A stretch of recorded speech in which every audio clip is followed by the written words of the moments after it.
विद्युत धारा, electric current, विद्युत धारा है क्या चीज, क्विक रिवीजन में देखिए, विद्युत धारा, इसको स्मॉल आई से निरूपित करते हैं। आवेश प्रवाह की दर को विद्युत धारा करते हैं, आवेश प्रवाह की दर को विद्युत धारा करते हैं। आवेश क्या हुआ, क्यू हुआ, प्रवाह की दर, दर मतलब समय लगेगा, तो T हो गया, रेशियो हुआ I equal to Q upon T. अब Q का मात्रक क्या होता है, कूलाम होता है, और समय का मात्रक क्या होता है, सेकंड होता है, कूलाम प्रति सेकंड या एम्पियर। विद्युत धारा का मात्रक मिल गया, कूलाम प्रति सेकंड या एम्पियर। विद्युत धारा, आवेश प्रवाह की दर को विद्युत धारा कहते हैं, इसका मात्रक कूलाम प्रति सेकंड या एम्पियर होता है। अब आ जाइए प्रतिरोध क्या है, प्रतिरोध मतलब विरोध, और विरोध कब होगा, जब आपका पड़ोसी आप पे हावी होगा तब।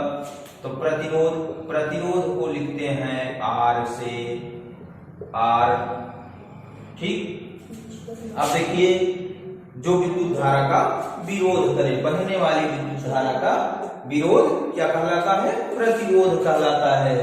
अब प्रतिरोध का मात्रक होता है ओम, प्रतिरोध का मात्रक क्या हो जाता है, ओम हो जाता है। इसको इस तरीके से बनाया जाता है, प्रतिरोध का मात्रक ओम। अब आ जाइए, विद्युत प्रतिरोध क्या है, इसका मात्रक क्या है। तो किसी चालक में, किसी चालक के सिरों पर 1 वोल्ट का विभवांतर लगाने पर चालक में 1 एम्पियर की धारा बहे तो 1 ओम प्रतिरोध उत्सर्जित होगा। तो बहने उसमें जो प्रतिरोध होगा कितना होगा, 1 ओम होगा। अब आ जाइए ओम का नियम। ओम का नियम क्या है कि अगर कोई चालक हो, कोई चालक है, सिस्टम है, उसकी भौतिक अवस्थाएं अपरिवर्तित रहे, मतलब भौतिक अवस्थाएं जो है वो ना बदले, जैसे ताप दाब, ताप दाब, तो उसमें जो बहने वाली धारा है आई, जो बहने वाली धारा है आई, वो विभवांतर के समानुपाती होती है। जब किसी चालक की भौतिक अवस्थाएं अपरिवर्तित रहें तो उसमें जो बहने वाली धारा है वो किसके समानुपाती होती है, विभवांतर के, विभव पर बलता के समानुपाती होती है। अब देखिए, जो समानुपाती कोफिशिएंट हटेगा तो ये हो जाएगा आई आर, जहां आर क्या है, where R equal to resistance, resistance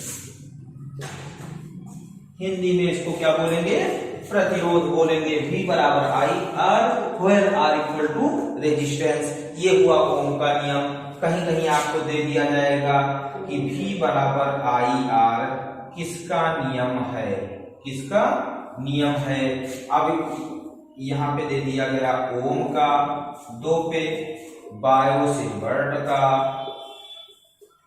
3 पे लेंज का, 4 पे इनमें से कोई नहीं। अब इसमें किसका नियम है, V बराबर आई आर, ये है भैया लेंज का नियम, वो सॉरी ये है ओम का नियम। अब यहां से क्लियर हो गया, अगर परीक्षा में आ भी जाता है कि V बराबर आई आर किसका नियम है, तो हम किसका नियम बताएंगे, ओम का नियम। इस पे मान लीजिए एक सवाल आ गया, कोई एक क्वेश्चन दे दिया गया न्यूमेरिकल कि किसी चालक का विभवांतर 10 वोल्ट है, कितना है, 10 वोल्ट है, और उसमें जो लगा प्रतिरोध है वो 5 ओम का है। अब चालक में बहने वाली धारा आई का मान हमें ज्ञात करना है, तो V इक्वल टू किसके होता है, आई आर के होता है। V की वैल्यू 10 वोल्ट दी गई है, आई हमें पता करना है, R का मान है 5, 5 1 जा 5, 5 2 जा 10, आई इक्वल टू 2 एम्पियर। अब देखिए, इसमें जो प्रवाहित धारा है वो कितने एम्पियर की हो जाएगी, 2 एम्पियर की हो जाएगी। यहां से किसी को कुछ पूछना हो तो बताओ। अब देखिए, प्रतिरोधों का संयोजन, नेक्स्ट हमें मिलता है प्रतिरोधों का संयोजन। अब संयोजन क्या है, संयोजन है जोड़ना। एक होता है श्रेणी क्रम, फर्स्ट होता है सीरीज, श्रेणी क्रम संयोजन। श्रेणी क्रम संयोजन।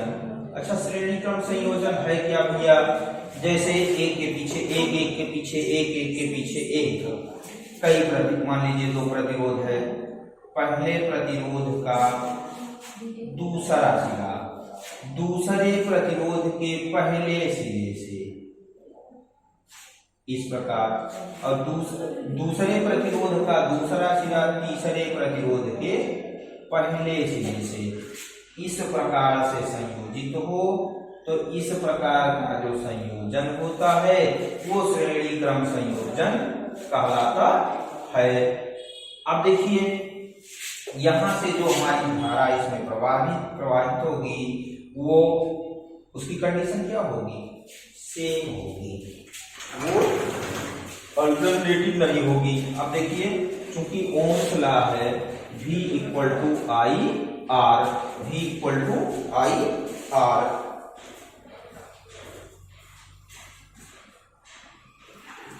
अब यहाँ पे जो अल्टरनेटिव होगा वो हमारा विभवांतर होगा। ये V1 है, ये V2 हो जाएगा और ये V3, हर पोजीशन से ये चेंज होता रहेगा।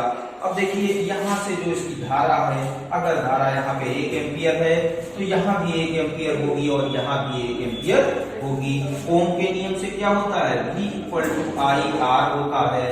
फर्स्ट पोजीशन पे हम क्या करेंगे कि V1 equal to I R 1, V2 equal to I R 2, V3 equal to I R 3। अब देखिए, क्योंकि V1 plus V2 plus V3 ये इक्वल टू हो जाएगा V के। अब इनकी वैल्यू लिख लीजिए, V1 इक्वल टू है I R 1 plus I R 2 plus I R 3 equal to, अब यहाँ से V equal to I R हो जाएगा। अब देखिए, इसमें कॉमन क्या है? I कॉमन है, I से I डिवाइड हो जाएगी, यहाँ पे मिलेगा क्या? R इक्वल टू, ये हो जाएगा भैया R1 plus R2 plus R3, ये हुआ। ठीक, जैसे इसी पे एक सवाल देख लीजिए, यहाँ पे 5 ओम प्रतिरोध है, यहाँ पे 10 ओम प्रतिरोध है, यहाँ पे 2 ओम प्रतिरोध है। अब इसका तुल्य प्रतिरोध हमें निकालना है, तो R इक्वल टू हो जाएगा 5 प्लस 10 प्लस 2, 5 10 5 15 2 17, ये हो जाएगा 17 ओम। R बराबर कितना हो जाएगा भैया? 17 ओम प्रतिरोध हो जाएगा। यहां से ये हल हो गया। अब नेक्स्ट है समांतर क्रम संयोजन। समांतर क्या? ऊपर नीचे। जैसे एक प्रतिरोध मान लीजिए हमारा इस तरीके से, यहाँ पे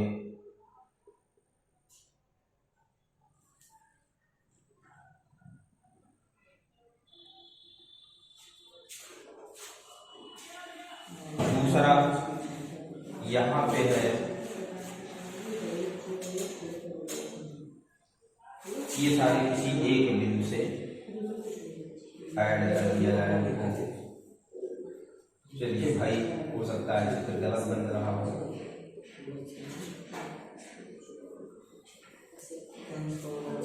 अब इसको एक निकाय से किसी सिस्टम से हम ऐड कर दे रहे हैं। फिगर पे मत जाइएगा आप लोग, इसका वो देखिए, कॉन्सेप्ट देखिए बस। अब देखिए, यहां से धारा क्या हो रही है? डिवाइड हो रही है। और कितने भागों में? 3 भागों में। जब धारा डिवाइड हो रही है तो इसका मान क्या होगा? परिवर्तित हो जाएगा। यहाँ पे I1 I2 ये हुआ I3, लेकिन इसका जो विभवांतर होगा वो सेम होगा। अब यहां से संयोजन के लिए देखिए भाई, V बराबर आई आर, तो I इक्वल टू क्या हो जाएगा? V बटे आर। अब पहली धारा के लिए देखिए, फर्स्ट पोजीशन में I1 है, सेकंड में I2 है, थर्ड में I3 है, तो I1 की वैल्यू क्या हो जाएगी? I1 इक्वल टू V बटा, अब यहाँ पे प्रतिरोध R1 है, यहाँ R2, यहाँ R3, तो I1 equal to V upon R1, I2 equal to V upon R2 and I3 equal to V upon R3। अब देखिए, total value of electric charge, ये विद्युत धारा का टोटल मान हो जाएगा I equal to I1 plus I2 plus I3। अब I की वैल्यू है V अपान R, I1 की वैल्यू है V upon R1 plus V upon R2 plus V upon R3। अब देखिए V से V सारे डिवाइड हो जाएंगे, यहां से 1 upon R equal to 1 upon R1 plus 1 upon R2 plus 1 upon R3। ये समांतर क्रम संयोजन में हो गया।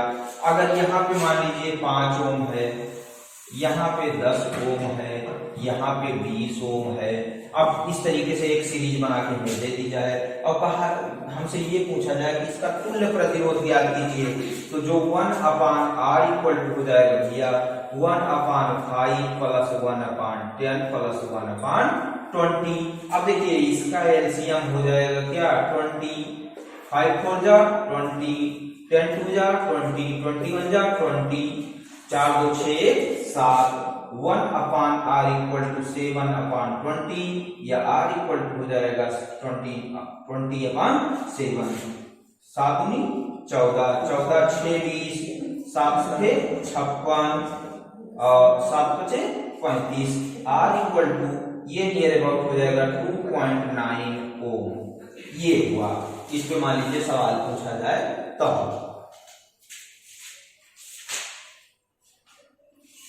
इसी में विद्युत मोटर भी पूछा जा सकता है। एक बार आप लोग सरसरी निगाह से विद्युत मोटर देख लीजिएगा, लेकिन वो चुंबकीय क्षेत्र में आता है, तो चुंबकीय क्षेत्र के बारे में हम चल रहे हैं बताने आपको।